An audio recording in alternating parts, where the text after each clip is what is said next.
వేడి వేడి అన్నం, అందులో ఈ కాకరకాయ కారం, అబ్బా తింటే ఉంటుంది. ఇలా వేడి వేడిగా తినాలండి. ఫుడ్ అనేది ఎప్పుడైనా కానీ సూపర్ ఉంటుంది. కాకరకాయ కారం చేయడానికి ముందుగా 1/2 కేజీ కాకరకాయలని శుభ్రంగా కడిగి చెక్కు తీసి ఈ సైజు ముక్కలుగా కట్ చేశానండి. ఇప్పుడు ఇందులో 1/2 టేబుల్ స్పూన్ ఉప్పు, 1/2 టేబుల్ స్పూన్ పసుపు వేసి ఒకసారి బాగా కలిపి 10 నిమిషాలు పక్కన పెట్టుకుందాం. ఈలోపు మనం స్టవ్ మీద ఒక గిన్నె పెట్టుకొని 50 గ్రాముల పల్లీలని ఇలా వేపుకున్నాం కదా. ఇప్పుడు ఇందులో 30 గ్రాముల ఎండు కొబ్బరి ముక్కలు. ఇప్పుడు మరో నిమిషం పాటు వేపుకుందాం. ఇలా వేపుకున్నాం కదా. ఇప్పుడు వేరే ప్లేట్లోకి తీసుకుందాం. ఇదే గిన్నెలో 100 గ్రాముల నూనె వేసుకుందాం. ఆయిల్ వేడైందండి. ఇందులోనే మనం 10 నిమిషాల ముందు పక్కన పెట్టుకున్నాం కదా కాకరకాయ ముక్కలు, వీటిని గట్టిగా ఇలా పిండేసేసి ఇందులో వేసుకుందాం.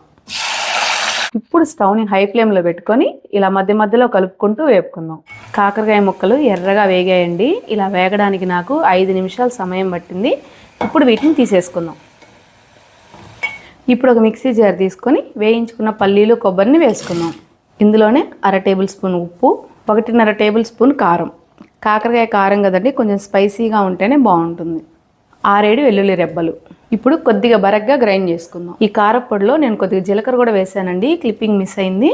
ఇదే ఆయిల్లో కొద్దిగా పచ్చిపప్పు, కొద్దిగా మినపప్పు, ఓ చిటికెడు ఆవాలు, కొద్దిగా జీలకర్ర, 2 రెమ్మల కరివేపాకు, కొద్దిగా ఇంగువ.